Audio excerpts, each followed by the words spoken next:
Hello friends! Pandian ஸ்டோர்ல என்ன நடக்குதுன்னு பார்க்கலாம் வாங்க. வீடியோவ ஸ்கிப் பண்ணாம கடைசி வரைக்கும் பாருங்க. நம்ம மயிலு வேலைக்கு கிளம்புறதுக்காக ரெடி ஆகிக்கிட்டு இருக்காங்க. இப்போ பாக்கியம் சாப்பாடு செஞ்சு முடிச்சுட்டு, "சுடரு, மயிலு" அப்படின்னு சொல்லிட்டு கூப்பிடுறாங்க. இதுக்கு முன்னாடி வரைக்குமே நம்ம மயில சாப்பிட்றதுக்காக கூப்பிட மாட்டாங்க. ஒருவேளை வேற எதுக்காவது ரூம்ல இருந்து வெளியே வந்துட்டாவோ, "கரெக்ட்டா சாப்பாடு டைம்க்கு வந்துட்டியாடி? ஓசி சாப்பாடு சாப்பிட்றதுக்கு" அப்படி இப்படின்னு சொல்லிட்டு ஊசியில குத்துற மாதிரி ஒவ்வொரு வார்த்தையுமே ஒரு மாதிரி மனசு வலிக்கிற மாதிரி பேசுவாங்க. ஆனா, இப்போ நம்ம மயில் வேலைக்கு போறதுனால, சாப்பாடு சாப்பிட்றதுக்காக பாக்கியம் கூப்பிடுறாங்க. எதுக்காக அப்டின்னா, மயிலுக்கு சாப்பாட போட்டுட்டு, மாசம் ஆனா ரூ. 10,000 சம்பளம் வரும். அத கண்டிப்பா நம்ம கிட்ட வாங்கி வச்சுக்கணும். வீட்டு செலவுக்கு ஆகும் அப்டின்னு சொல்லிட்டு ஒரு பிளான போட்டுட்டாங்க பாக்கியம். தன்னோட பிள்ளையோட பசிய வந்து ஆத்தலாம் அப்டின்ற ஒரு எண்ணமெல்லாம் பாக்கியத்துக்கு சுத்தமா கிடையாது. வேலைக்கு போறதுனால எப்படியாவது அந்த பணத்த நம்ம கைக்கு வர வைக்கணுன்றதுக்காக ஒரு வேள சாப்பாடு போடணும்னு பாக்கியம் வந்து நெனச்சிருக்காங்க. அதனால தான் இப்போ சாப்பிட்றதுக்காக கூப்பிடுறாங்க. சுடருமே ஓடி வராங்க. "அம்மா எனக்கு ரொம்ப மனசுக்கு சந்தோஷமா இருக்கும்மா. இத்தன நாள் அக்காவ நீ சாப்பிட்றதுக்காக கூப்பிடவே மாட்ட. இன்னைக்கு கூப்ட்டுருக்க" அப்படின்னு சொல்லிட்டு சொல்லவும் உடனே எங்க பாக்கியம் இருந்துட்டு, "இங்க பாருடி, உன் படிக்கிற வேலை என்னமோ அத மட்டும் பாரு. தேவையில்லாம வீட்ல என்னலாம் நடக்குது அப்படின்னு சொல்லிட்டு அதெல்லாம் வாட்ச் பண்ணிக்கிட்டு இருக்க வேலைலாம் உனக்கு வேண்டவே வேண்டாம்." அப்படின்னு சொல்லி சொல்றாங்க. இப்போ மயில் வந்து சாப்பிட்டுக்கிட்டு இருக்காங்க. மாணிக்கமுமே எல்லாருமே இப்போ வீட்ல சாப்பிட்டுக்கிட்டு இருக்கவும், பாக்கியம் இருந்துட்டு, "ஏன் மயிலு, நீ வேலைக்கு போற இடம் அ பெரிய அதாவது வீடு பெருசு. அது மட்டும் இல்லாம வீட்ல உள்ளவங்களும் ரொம்ப பணக்காரங்களா என்ன?" அப்படின்னு சொல்லிட்டு, "எதுக்காகம்மா இப்படி கேட்குற?" அப்படின்னு சொல்லிட்டு, "எல்லாம் காரணமா தாண்டி. விஷயத்த சொல்லு. அவங்க வசதியானவங்களா?" அப்படின்னு சொல்லி கேட்கவும், மயிலுமே பார்க்கறதுக்கு வசதியானவங்க மாதிரி தான் இருக்கு. வீட்ல யாருமே இருக்கிறதில்ல. எல்லாருமே வேலைக்கு போறாங்க. அந்த அம்மாவ கவனிக்கிறதுக்கு ஆள் இல்ல அப்படின்றதுக்காக தான் என்ன வேலைக்கே வச்சிருக்காங்கம்மா." அப்படின்னு சொல்லிட்டு, "ஓஹோ! அப்படியா? சரி மயிலு. அவங்க கிட்ட ஒரு 1,00,000 புரட்ட முடியுமான்னு கேளு மயிலு. உடனே பணம் தேவைப்படுது." அப்படின்னு சொல்லிட்டு, "எதுக்காகம்மா 1,00,000? நேத்து தான் வேலைக்கு போனேன். இன்னைக்கு போயிட்டு அவங்க கிட்ட பணம் கடனா கேட்டேன் அப்படின்னா குடுப்பாங்களா? என்ன நம்பி?" அப்படின்னு சொல்லிட்டு, அதெல்லாம் குடுப்பாங்கடி. அந்த அம்மாவ நீ கஷ்டப்பட்டு பார்த்துக்கிறல்ல, கண்டிப்பா குடுப்பாங்க. நீ கேட்டு பாரு." "ஏம்மா, இப்போ 1,00,000 உனக்கு எதுக்காக அவசரமா தேவைப்படுது?" அப்படின்னு சொல்லிட்டு, "என்ன பண்றது? உன்ன மாதிரி ஒரு தருதலைய பெத்து வச்சிருக்கேன்ல, அதனால இப்போ எனக்கு பணம் தேவைப்படுது. உனக்கு ஒரு நல்ல வாழ்க்கை அமைச்சு வைக்கணும்னு சொல்லிட்டு 50,000 நான் கடன் வாங்கியிருந்தேன்ல, அது வட்டி முதலுமா குட்டி போட்டு 1,00,000 தொட்டிருக்கு. அந்த கடன்காரன் வேற வீட்டான வந்து காட்டு கத்து கத்துறான். அக்கம் பக்கம் உள்ள எல்லாருமே என்ன அவமானமா பார்க்குறாங்க. ரொம்ப அவமானமா இருக்குடி. அதான் நீ 1,00,000 பணத்த ரெடி பண்ண அப்படின்னா, அவங்க கிட்ட நம்ம முதலையும் வட்டியையும் குடுத்துட்டோம் அப்படின்னா, எனக்கு கொஞ்சம் நிம்மதியா இருக்கும். எல்லாம் உன் கல்யாண கடன் தானே! நீ தான் உன் கல்யாண கடனெல்லாம் அடைக்கணும். எங்களுக்கு என்ன வந்துச்சு? எல்லா கடனையும் நாங்களே அடைக்கணும்னு சொல்லிட்டு, உன்ன பெத்த குறைக்கு என்னால உன்ன இந்த வீட்ல தங்க வைக்க மட்டும் தான் முடியும். மத்தபடி உன்னுடையது எல்லாமே நீ தான் பார்த்துக்கணும்." அப்படின்னு சொல்லிட்டு எங்க பாக்கியம் சொல்றாங்க. மயிலுக்கு ரொம்பவே மனசு கஷ்டமா இருக்கு. நான் கேட்டதுமே இப்போ 1,00,000 குடுப்பாங்களா என்னன்னு தெரியலம்மா. ஆனா நான் கேட்டு பார்க்குறேன் அப்படின்னு சொல்லிட்டு, கேட்டு பார்க்குறதோட விட்டுற போறேன். வேற எங்கேயாவதுமே ட்ரை பண்ணு அப்படின்ற மாதிரி பாக்கியம் சொல்றாங்க. கொஞ்சம் கூட மனசுல ஈரம் இல்லாம. இப்போ மயிலுமே அ அதாவது பசிய கூட ஆத்திக்கல. அதாவது 2 வாய் சாப்பிடுறாங்க அவ்வளோதான். நான் போறேன் அப்படின்னு சொல்லிட்டு எந்திரிச்சு போயிடுறாங்க. சுடர் இருந்துட்டு, "ஏம்மா இப்படி பண்ற? அக்காவ நீ தானே பெத்த. அக்காவோட வாழ்க்கை இப்படி ஆயிடுச்சு. அதுக்காக நீ இப்படி அக்காவோட மனச குத்தி காட்டணும், பேசணும். அக்காவுக்கு கல்யாணம் பண்ணிக்க, கடன் வாங்கி பண்ணிக்க. அதுக்கு அக்கா என்ன பண்ணும்? நீங்க எங்களுக்காக கரெக்ட்டா ஒழுங்கா நீங்க சேர்த்து வச்சிருக்கணும். அப்படி இல்லன்னா நீங்க அக்காவுக்கு கல்யாணம் பண்ணாம இருந்திருக்கணும். பணம் எப்ப சேர்ந்துருச்சோ அப்ப கல்யாணத்த பண்ணியிருக்கலாம்ல. தேவையில்லாம கடன வாங்கி 1008 பொய்ய சொல்லி நீங்க பாட்டுக்கு கல்யாணத்த பண்ணி விட்டுட்டீங்க. இப்போ அக்கா நீங்க சொன்ன பொய் எல்லாமே வெளிய வந்து இப்போ அக்காவோட வாழ்க்கை இப்படி கெடுக்குது. அது மட்டும் இல்லாம நீ ஒவ்வொரு பேச்சும் பேசுற பாரு, அது ஒரு மாதிரி நெஞ்சில பாய்க்கிற மாதிரி இருக்குமா, அந்த மாதிரி வலிக்குதும்மா எனக்குமே. அக்காவ நீ ஒவ்வொரு வார்த்தையும் பேசுறதெல்லாம் இப்படியெல்லாம் பண்ணாதம்மா. என்னைக்கும் இல்லாம இன்னைக்கு அதிசயமா அக்காவ சாப்பிட்றதுக்காக கூப்பிடுறேன்னு சொல்லிட்டு நான் ரொம்ப சந்தோஷப்பட்டேன். ஆனா நீ என்னடான்னா பணம் கேட்கறதுக்காக தான் சாப்பிட்றதுக்காக கூப்பிட்டுருக்க. அது மட்டும் இல்லாம அக்கா 2 வாய் தான் சாப்பிட்டுச்சு. உடனே எந்திரிச்சு போயிடுச்சு. ஏம்மா, ஏம்மா கொஞ்சம் கூட மனசாட்சி இல்லாம பேசிக்கிட்டு இருக்க?" அப்படின்னு சொல்லிட்டு, "ஏய், உன் வேலை என்னமோ அத மட்டும் பாருடின்னு நானு முன்ன தானே சொன்னேன். சும்மா அதிக பிசுக்கி தனமா வந்து பெரியவங்க பேச்சுல, பெரியவங்க விஷயத்துலலாம் தலையிடுற வேலை வச்சுக்காத. சரியா? உன் வேலை என்னமோ அத மட்டும் பாரு அப்படின்னு சொல்லிட்டு பாக்கியம் கிச்சனுக்கு போயிடுறாங்க. இன்னொரு சைடு இங்க நம்ம அ அரசிக்கு அ அதாவது மாப்பிள பார்த்து ஒருத்தவங்க வராங்க. அதாவது பொண்ணு கேட்டு அரசிய பொண்ணு கேட்டு ஒருத்தவங்க வீட்டுக்கு வராங்க. நம்ம பாண்டியன், கோமதின்னு வீட்ல எல்லாருமே தான் இருக்காங்க. நம்ம கோமதி கிச்சன்ல வேலை பார்த்துக்கிட்டு இருக்காங்க. பாண்டியன் சோஃபா மேல உட்காந்துக்கிட்டு நியூஸ் பேப்பர் படிச்சுக்கிட்டு இருக்காங்க. பக்கத்துலயே அரசியுமே உட்காந்துருக்காங்க. ராஜியும், கதிரும் அவங்க ரூம்குள்ள இருக்காங்க. இப்போ அவங்க அதாவது மாப்பிள்ளையோட அப்பா, அம்மா மட்டும் வீட்டுக்குள்ள வராங்க. வந்ததுமே இங்க பாண்டியன் தான் உட்காந்துருக்காரு. பாண்டியண்ணே அப்படின்னு சொல்லிட்டு அவங்க கூப்பிடவும், வாங்க வாங்க உட்காருங்க வாங்க. அ என்ன விஷயமா வந்திருக்கீங்க அப்படின்னு சொல்லி கேட்கவும், இல்ல இந்த வீட்ல ஒரு பொண்ணு இருக்கிறதா கேள்விப்பட்டோம். என் பையனுக்கு நிறைய இடத்துல பொண்ணு பார்த்தோம். எங்கேயுமே எங்களுக்கு செட் ஆகல. அது மட்டும் இல்லாம எங்க பொண்ணு இருக்கிறதா கேள்விப்பட்டு தான் நான் இங்க வந்தோம். உங்க பொண்ண எங்க பையனுக்கு குடுக்குற மாரி ஐடியா ஏதாவது இருக்கா? அப்படின்னு சொல்லிட்டு கல்யாணம் பண்ற ஐடியா உங்க உங்க பொண்ணுக்கு இருக்கா? அப்படின்ற மாதிரி கேட்கவும், பாண்டியன் யோசிக்கிறாங்க. உடனே அரசிய பார்க்குறாங்க. அரசி எதுவுமே பேசாம சைலண்ட்டா இருக்கவும், பாண்டியன் இருந்துட்டு, இல்லைங்க என் பொண்ணு படிச்சுக்கிட்டு இருக்கு. இன்னும் கொஞ்ச நாள் ஆகும். இப்போதைக்கு கல்யாண பேச்சு எதுவுமே நாங்க எடுக்கல. நீங்க வேற எங்கேயாவது பொண்ணு பார்த்துக்கோங்க அப்படின்னு சொல்லிட்டு, இங்க நம்ம பாண்டியன் வந்து அனுப்பிடுறாங்க அவங்கள. இப்போ இப்படியே பேசிக்கிட்டு இருக்காங்க நம்ம பாண்டியனும், அரசியும். "என்னப்பா அரசி, நீ பயப்படாதப்பா. நான் கட்டாயப்படுத்தியெல்லாம் உனக்கு கல்யாணமெல்லாம் பண்ணி வைக்க மாட்டேன். நீ நல்லா படிச்சு, நல்ல ஒரு வேலைக்கு போகணும். சொந்த கால்ல நிக்கணும். சரியா? அதான் இந்த அப்பாவோட ஆசை. அதுக்கப்புறம் உனக்கு என்ன விருப்பமோ இந்த அப்பா அது எல்லாத்தையுமே நிறைவேத்தி வைப்பேன்ப்பா." அப்படின்னெல்லாம் பேசிக்கிட்டு இருக்காங்க. அப்பதான் இங்க நம்ம அப்பத்தா வந்து வீட்டுக்குள்ள வரவும், இப்படி பேசிக்கிட்டு இருக்கதையுமே கேட்குறாங்க. அப்பத்தாவ பார்த்த அரசி, "வாங்க அம்முச்சி" அப்படின்னு சொல்லவும், உடனே பாண்டியனுமே, "வாங்க அத்தை உட்காருங்க வாங்க" அப்படின்னு சொல்லிட்டு, இப்போ இங்க நம்ம கோமதியுமே வந்து நிற்கிறாங்க. உடனே இங்க நம்ம அரசி இருந்துட்டு, "என்ன அம்முச்சி திடுதிப்புன்னு வீட்டுக்கு வந்திருக்கீங்க? நீங்க இங்க வந்த விஷயம் உங்க பிள்ளைங்களுக்கு தெரிஞ்சது அப்படின்னா கண்டிப்பா சண்டை போடுவாங்க. அவங்களுக்கு தெரியாம தானே வந்திருக்கீங்க?" "ஆமா அரசி. அவங்களுக்கு தெரியாம தான் வந்திருக்கேன். அ உ உன்கிட்டயும், உங்க வீட்ல உள்ள எல்லார்கிட்டயுமே பேசணுன்றதுக்காக தான் வந்திருக்கேன்." உடனே பாண்டியன பார்த்துமே சொல்றாங்க. பாண்டியன் இருந்துட்டு, "சொல்லுங்க அத்தை என்ன விஷயம்?" அப்படின்னு சொல்லிட்டு கேட்கவும், உடனே நம்ம அப்பத்தா இருந்துட்டு கையெடுத்து கும்பிடுறாங்க.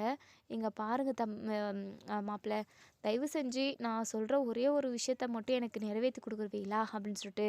"என்ன அத்தை, எதுக்காக நீங்க கையெடுத்தெல்லாம் கும்பிட்டு பெரிய பெரிய வார்த்தையெல்லாம் சொல்றீங்க? நீங்க என்னன்னு சொல்லுங்க அத்தை, என்னன்னு பார்க்கலாம்." அப்படின்னு சொல்லிட்டு. அப்பதான் குமாருக்கு கல்யாண விஷயமா ஏற்பாடு பண்ணியிருக்க விஷயத்த சொல்றாங்க. அதே சமயம் குமார் மனசுல அரசி தான் இருக்கா. அரசி கூட ஒண்ணு சேர்ந்து வாழணும்னு குமார் நினைக்கிறான். நீங்க என்னப்பா சொல்றீங்க? எனக்குமே அதே ஆசை தான் அப்படின்னு சொல்லிட்டு இங்க நம்ம அப்பத்தா சொல்லவும், உடனே பாண்டியன் இருந்துட்டு, என்னங்க நீங்க என்ன அத்தை இப்படியெல்லாம் பேசுறீங்க? இதெல்லாம் செட்டு வராது அத்தை. உங்க குடும்பத்துக்கும் எங்க குடும்பத்துக்கும் ஆகவே ஆகாது. அப்படியே ஒரு வேளை நாங்க ஒத்து போய் ஒண்ணா நின்னாலும் அது அடுத்த நிமிஷமே பிரச்சனையால தான் போய் முடியுதுன்னு சொல்லிட்டு உங்களுக்கே தெரியும். அப்படி இருக்கிறப்போ என் பொண்ணு அந்த வீட்டுக்கு வந்து நல்லபடியா வாழுமான்றது எனக்கு தெரியல. அ வேண்டாம் அத்தை, வேண்டவே வேண்டாம். அது மட்டும் இல்லாம இந்த விஷயத்துலயும் சரி, எந்த விஷயத்துலயும் சரி, அரசி வாழ்க்கை விஷயம் அப்படின்னா அது அவ தான் முடிவு எடுக்கணும். அதாவது உங்க குடும்பத்துக்கு வந்தா என் பொண்ணு வந்து கண்டிப்பா நல்லா இருக்காது அப்படின்னு தான் எனக்கு தோணுது. ஆனா அரசிக்கு அப்படி வந்து உங்க குடும்பத்துல தான் வாழணும் அப்படின்ற ஒரு விருப்பம் இருந்தது அப்படின்னா, நான் அதுக்கு குறுக்காவோ, தடையாவோ நிக்கவே மாட்டேன் அத்தை அப்படின்னு சொல்லிட்டு பாண்டியன் சொல்றாங்க. உடனே எங்க அப்பத்தா இருந்துட்டு, "இங்க பாரு அரசி, குமாரு உன் மேல உயிரவே வச்சுக்கிட்டு இருக்கான். உன் கூட ஒண்ணு சேர்ந்து வாழணும்னு ஆசைப்படுறான். அது மட்டும் இல்லாம முத்து குமாருக்கு ஒரு பொண்ண பார்த்துருக்கான். அந்த பொண்ணுக்கும் இது குமாருக்கும் இப்ப வர வெள்ளிக்கிழமை நிச்சயதார்த்தம் செய்யறதா முடிவு பண்ணி பேசியிருக்காங்க. ஆனா குமார் ரொம்ப வருத்தப்படுறான் அரசி. உன் கூட ஒண்ணு சேர்ந்து வாழணும்னு நினைக்கிறான். நீ என்ன சொல்ற அரசி?" அப்படின்னு சொல்லிட்டு அரசி எதுவுமே பேசாம சைலண்டாவே இருக்காங்க. உடனே இங்க நம்ம கோமதி இருந்துட்டு, "வேண்டாம்மா, தேவையில்லாம பிரச்சனை எதுக்கு? வேண்டவே வேண்டாம். நம்ம இருக்கிற மாரி இருந்துட்டு போவோமே. எதுக்காக தேவையில்லாம நம்ம ஒண்ணுத்த பண்ணி புதுசா பிரச்சனைய கிளப்பணும்? குமாருக்கு பார்த்துருக்க பொண்ணு கூடவே அவன் கல்யாணம் பண்ணிக்கிட்டு சந்தோஷமா இருக்கட்டும். வேண்டாம்மா இதெல்லாம்." அப்படின்னு சொல்லிட்டு இந்த கோமதி சொல்லிடுறாங்க. ஆனா அரசி எதுவுமே வாய திறந்து பேசுறது கிடையாது. இப்போ நம்ம அப்பத்தாவுமே அங்கேருந்து கிளம்பி போயிடுறாங்க. மறுநாள் காலையில இங்க நம்ம அரசி வந்து காலேஜுக்கு போய்க்கிட்டு போயிட்டுருக்காங்க. போகிற வழியில் எங்கள் குமார் யதார்த்தமாக தான் அந்த வழியில் வரவும் அரசியை பார்க்குறாங்க. அரசியை பார்த்ததுமே நின்று அரசிக்கிட்ட பேசணும்னு நினைக்கிறாங்க. உடனே வண்டியை ஸ்டாப் பண்ணிவிட்டு எங்கள் அரசிக்கிட்ட வந்து பேசுகிறாங்க. அரசி, உன்கிட்ட ஒரு முக்கியமான விஷயம் பேசணும். ஒரே ஒரு நிமிஷம் நீ இங்கே நிற்கிறியா ப்ளீஸ் அப்படின்னு சொல்லிட்டு அரசியுமே முறைக்கவே இல்லை. அதாவது என்னால் இங்கே நிற்கவும் முடியாது, நீ எதுக்காக என் கூட பேசணுன்ற மாதிரி அவங்க எதுவுமே கோவமாகவும் பேசலை, சைலண்ட்டாகவே நிற்கிறாங்க. உடனே இங்கே குமார் இருந்துட்டு, அரசி இங்கே பாரு அரசி, என் மனசு ஃபுல்லாக நீ தான் இருக்க. என் பெரியப்பா எனக்கு பெரிய இடத்துல ஒரு பொண்ணு பார்த்துருக்காங்க. ஆனால் பெரிய இடம் பணம் அதெல்லாம் எனக்கு வேண்டாம் அரசி, நீ தான் எனக்கு வேணும். இப்போ வரைக்குமே உன்னை என் மனசுலேருந்து தூக்கி போட முடியல. உனக்கு நான் எவ்வளவோ துரோகத்தை பண்ணியிருக்கேன், உன்னை எவ்வளோலாம் கொடுமை பண்ணியிருக்கேன். அதெல்லாம் எவ்வளோ பெரிய தப்புன்னு சொல்லிட்டு நான் எப்போவோ உணர்ந்துட்டேன். அடுத்த நிமிஷத்துலேருந்து நான் உன் கூட ஒன்று சேர்ந்து வாழணும், உனக்கு நல்ல நல்ல விஷயத்தெல்லாம் நிறைய பண்ணணும், உன்னை சந்தோஷமாக பார்த்துக்கணும், உன்னை ராணி மாதிரி வச்சு தாங்கணும்னு சொல்லிட்டு நான் ரொம்ப நாளாக கனவு கண்டுக்கிட்டு இருந்திருக்கேன். எப்படிக்காவது ஒரு நாள் அது நிறைவேறும் அப்படின்ற ஒரு நம்பிக்கையில் தான் நான் இப்போ இருக்கேன். ஆனால் அதுக்குள்ளவே என் பெரியப்பா பொண்ணு பார்த்துட்டாரு, நிச்சயம் பண்ணுறதுக்கு நாளெல்லாம் குறிச்சிட்டாங்க. இங்கே பாரு அரிசி, தயவு செஞ்சு நீ ஓகே சொல்லிட்ட அப்படின்னா கண்டிப்பாக வீட்டில் உள்ள எல்லாருக்கிட்டையுமே பேசி நம்ம 2 பேரும் ஒன்று சேர்ந்து சந்தோஷமாக வாழலாமே, நம்ம 2 பேரும் கல்யாணம் பண்ணிக்கலாம் அரிசி. நீ என்ன சொல்கிற அரிசி? உன்னை கட்டாயப்படுத்தி நான் எதுவுமே செய்ய மாட்டேன். எது ஒன்றும் நீ நாளைக்கு இதே நேரத்துக்கு காலையில் இதே இடத்துக்கு நான் வரேன். எதுவாக இருந்தாலும் யோசித்து சொல்ல அரிசி, ப்ளீஸ் அரிசி. நான் உன்னை பண்ண கொடுமைக்கெல்லாம் நான் உன் காலில் கூட, ஏன் இப்போவே நடு ரோட்டில் உன் காலில் கூட விழுந்து மன்னிப்பு கேட்குறேன் அரிசி. ப்ளீஸ் அரிசி, தயவு செஞ்சு யோசித்து எனக்கு ஒரு நல்ல முடிவாக சொல்ல அரிசி. நீ சொன்னதுக்கு அப்புறம் தான் வீட்டில் நான் என் பெரியப்பா கிட்ட பேச முடியும். நிச்சயதார்த்தம் நடக்கிறதுக்கு முன்னாடியே அதை தடுத்து நிறுத்த முடியும். ப்ளீஸ் அரிசி, கொஞ்சம் யோசித்து சொல்ல அரிசி அப்படின்னு சொல்லிட்டு நம்ம அரசிக்குமே உள்ளுக்குள்ளே குமார் கூட ஒன்று சேர்ந்து வாழலாம், நம்மளால் 2 குடும்பமும் ஒன்று சேரும், அதே சமயம் உண்மையான பாசத்தை தான் குமார் வந்து இப்போ காட்டுறாரு அப்படின்றதையும் புரிஞ்சுக்கிறாங்க. இருந்தாலும் வெளிப்படையாக எதுவும் சொல்லாமல் நம்ம அரசி வந்து அங்கேருந்து கிளம்பி போயிடுறாங்க. குமாருக்கு ஒரு நம்பிக்கை, எப்போ அரசியை பார்த்து பேசினாலுமே அரசி வந்து அப்படியே காய்ச்சி மூச்சுன்னு கத்துவாங்க. என்கிட்ட எதுக்காக பேசுகிறேன், என் அப்பாவுக்கு என் அண்ணனுக்கு மட்டும் இந்த விஷயம் தெரிஞ்சுது அப்படின்னா கண்டிப்பாக அவனை உண்டிலன் பண்ணிடுவாங்க அப்படின்னலாம் குமாரை திட்டுவாங்க. ஆனால் இந்த டைம் எதுவுமே திட்டவே இல்லை, சைலண்ட்டாக அங்கேருந்து போயிடுறாங்க. அதனால் குமார் பயங்கர நம்பிக்கையோடு இருக்கார். கண்டிப்பாக நல்ல முடிவை தான் அரசி சொல்லுவா.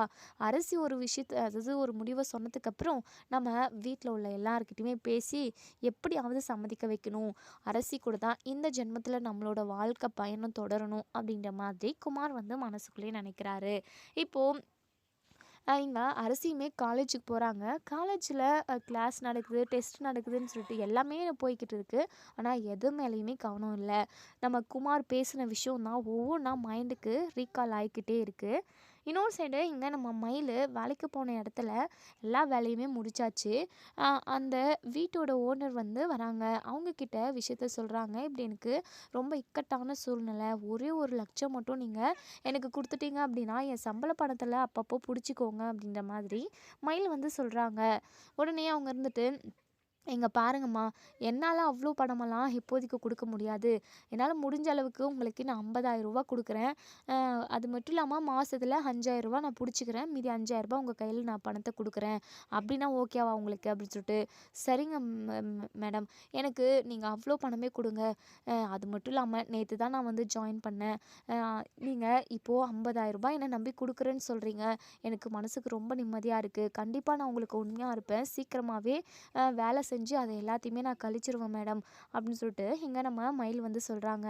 அதே மாதிரி அந்த 50,000த்தையுமே வாங்கிக்கிட்டு நம்ம மயில் வீட்டுக்கு வராங்க.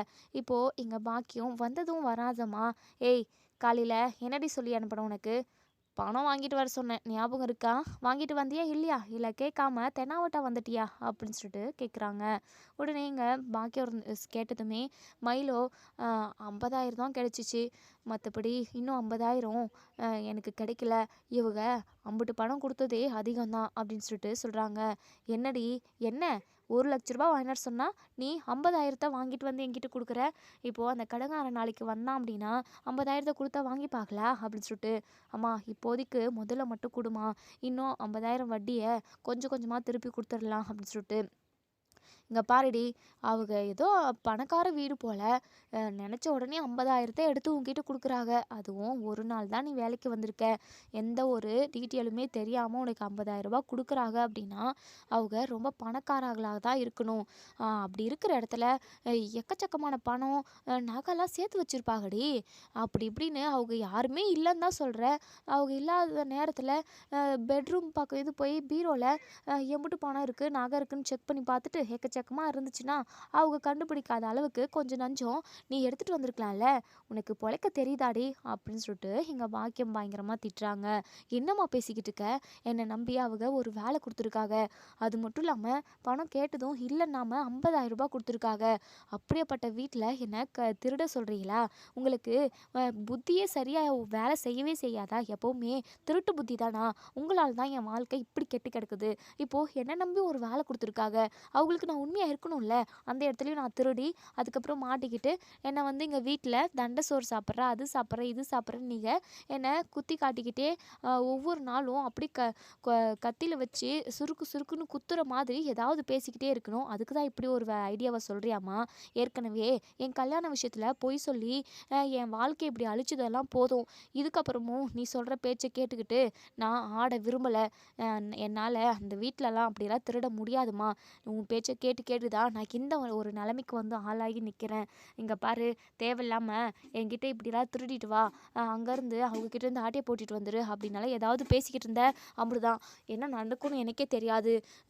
உனக்கு வயசாகுதே தவிர கொஞ்சம் கூட புத்தியே இல்லைல்ல அப்படின்னு சொல்லிட்டு உடனே பாக்கி இருந்துட்டு, என்னடி என்னென்னமோ பேசிக்கிட்டு இருக்க? பின்ன நம்ம அவசரம் அப்படின்னா அது செஞ்சு தான் ஆகணும். நாளைக்கு அவன் வந்து கடன்காரன் கேட்பான். என்ன பண்ணலாம்? உன்னுடைய கல்யாணத்துக்கு வாங்கினது தானே அப்படின்னு சொல்லிட்டு, இருக்கட்டும்மா, நானே கூட கழிச்சுக்கிறேன். ஆனால் என்னால் திருட முடியாது அப்படின்னு சொல்லிட்டு கோவமா நம்ம பாக்கியத்தை 4 கேள்வி நறுக்கு நறுக்குன்னு கேட்டுட்டு நம்ம மயில் ரூமுக்குள்ளே போயிட்டு கதவை அடிச்சுக்கிறாங்க. உடனே மாணிக்க கிட்ட, என்னய்யா இவ இப்படி இருக்கா? பெரிய பணக்கார வீடுன்னு சொல்கிறா. ஏதோ கிடைச்ச காசை அவங்களுக்கு தெரியாமல் சந்தேகப்படாமல் ஏதாவது ஒரு 10,000மோ 20,000மோ எடுத்துகிட்டு வந்திருந்தா அப்படின்னா நமக்கும் உதவியாக இருந்திருக்கும் இல்லையா? என்னையா இவெல்லாம் பேசுகிறா அப்படின்னு சொல்லிட்டு மாணிக்கம் எதுவுமே பேச முடியாது.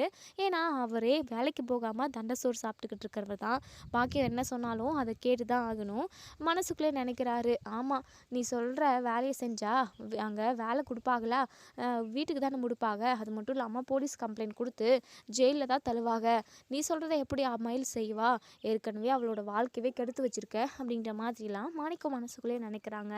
இப்போது இங்கே பாக்கியம் இருந்துட்டு, என்னையா எதுவுமே பேசாமல் இருக்க? என்ன அப்போது உன் பொண்ணுக்கு நீ சப்போர்ட்டா? நீங்கள் பாரு, உன் பொண்ணுக்கு சப்போர்ட் பண்ணுறது அப்படின்னா நீ டெய்லியும் வேலைக்கு போயிட்டு சம்பாதிச்சுட்டு வந்து குடியா? நீ ஒழுங்காக சம்பாதிச்சுட்டு வந்திருந்த அப்படின்னா நான் இப்படியெல்லாம் பொய் சொல்லி கல்யாணம் பண்ண வேண்டிய அவசியம் இருந்திருக்குமா? இல்லை திருடிட்டு வர சொல்ல வேண்டிய அவசியம் தான் இருந்திருக்குமா? எல்லாம் உன்னால தான்யா என் நிலைமை இப்படி இருக்குது அப்படின்னு சொல்லிட்டு பாக்கியம் சொல்கிறாங்க. உடனே மாணிக்கம் எதுவுமே பேசாமல் கம்முன்னு அங்கேருந்து போயிடுறாங்க. இன்னொரு சைடு இங்கே நம்ம அரசி மறுநாளுமே காலேஜுக்கு போகிறாங்க. அதே இடத்துல நம்ம குமார் வந்து வெயிட் பண்ணிக்கிட்டு இருக்காங்க. அரசி வந்துட்டியா அரசி? அரசி, நீ நல்ல முடிவு சொல்லுவேன்னு சொல்லிட்டு நான் ரொம்ப நேரத்துக்கு முன்னாடியே வந்து இங்கே வெயிட் பண்ணிக்கிட்டு இருக்கேன். அது மட்டும் இல்லாமல் எனக்கு சாமி நம்பிக்கைலாம் இல்லவே இல்லை. சாமியெல்லாம் நான் அடிக்கடிக்கு கும்பிடவும் மாட்டேன். ஆனால் இன்னைக்கு சீக்கிரமாக காலையிலேயே போயிட்டு சாமியெல்லாம் கும்பிட்டுட்டு உனக்காக பிரசாதம் கூட கொண்டு வந்திருக்கேன். நீ நல்ல முடிவு எடுத்திருப்பேன்னு சொல்லிட்டு நான் நம்புகிறேன் அரசி. என்ன முடிவு எடுத்திருக்க அப்படின்னு சொல்லிட்டு ரொம்பவே ஆர்வமாக கேட்குறாங்க. நம்ம அரசு இருந்துட்டு, அது வந்துங்க, நான் வீட்டில் உள்ள யார்கிட்டையுமே பேசவே இல்லை. நீங்களும் தெரிந்துட்டதா சொல்கிறீங்க. ஆனால் அதை நான் எப்படி நம்புறதுன்னு எனக்கு ஒன்றுமே புரியலையே. உங்கள் கூட ஒன்று சேர்ந்து வாழணுன்ற ஆசைலாம் இருக்குது. ஆனால் திரும்பவும் நீங்கள் பழைய மாதிரி பழி வாங்குற எண்ணத்தோடு நீங்கள் இப்போது என்கிட்ட கேட்டீங்க அப்படின்னா நான் என்ன பண்ண முடியும்? அதான் கொஞ்சம் பயமாகவே இருக்குது அப்படின்னு சொல்லிட்டு நம்ம அரசி சொல்கிறாங்க. அப்போது நான் பழைய மாதிரி பழி வாங்குற எண்ணத்தோடு உன்கிட்ட பேசணும்னு சொல்லிட்டு நீ நினைக்கிற, அதனால தான் பயப்படுற. அப்படி இல்லைனா நீ என்னை கல்யாணம் பண்ணிப்பியா அரசி? திரும்பவும் நம்ம ஒன்று சேர்ந்து நம்ம வீட்டில் வாழலாமா அப்படின்ற மாதிரி கேட்கவும் உடனே அரசி சிரிக்கிறாங்க. உடனேங்க நம்ம குமார் பயங்கர சந்தோஷப்படுறாங்க. உண்மையாகவே கடவுள் இருக்கு அரசி. இன்றைக்கி தான் நான் முதல்ல போய் சாமியெல்லாம் கும்பிட்டுட்டு வந்தேன். அந்த கடவுள் ஏன் பக்கம் நிற்கிறாரு. அது மட்டும் இல்லாமல் அ நீ வந்து ஒரு குழப்பத்தோட இருக்க. அது எனக்கு நல்லாவே புரியுது. இங்க பாரு அரசி, நீ பயப்பட வேண்டிய அவசியமே இல்ல. கண்டிப்பா நீயும் நானும் ஒண்ணு சேர்ந்து சந்தோஷமா வாழலாம். நீ கவலைப்படாத. எக்காரணத்து கொண்டும் உன்ன நான் வற்புறுத்த மாட்டேன். உன்ன தொந்தரவு பண்ண மாட்டேன். உன்ன கொடுமை பண்ண மாட்டேன். ஏன் உன் பேச்ச மீறி நான் வேற எந்த வேலையுமே செய்ய மாட்டேன். நீ என்ன சொன்னாலும் பெட்டிக்குள்ள அதாவது அடைச்சு வச்ச பாம்பு மாதிரி நீ சொல்றத மட்டும் தான் நான் கேட்பேன் அரசி. அப்படின்னு சொல்லிட்டு இங்க நம்ம அ அதாவது குமார் பயங்கர சந்தோஷமா சொல்றாங்க. சரி அரசி, நீ படிக்கிற வரைக்கும் படி. நீ எப்போ படிப்பை முடிக்கிறியோ முடிச்சுட்டு நீ வேலைக்கு போகணும்னு ஆசைப்பட்டா கூட ஓகே தான்.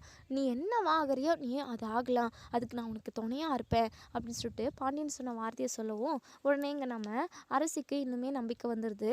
எனக்கு ஓகே தான். நான் படித்து முடிச்சுட்டு ஒரு வேலைக்கு போயிட்டதுக்கப்புறம் நம்ம 2 பேரும் கல்யாணம் பண்ணிக்கலாம்னு சொல்லிட்டு ஒரு நல்ல முடிவைங்க நம்ம அரசி சொல்கிறாங்க. குமாருக்குமே பயங்கர சந்தோஷம். சரி அரசி, நீ என்னை எத்தனை வருஷம் வெயிட் பண்ண சொன்னாலுமே நான் உனக்காக வெயிட் பண்ணிக்கிட்டு இருப்பேன் அரசி.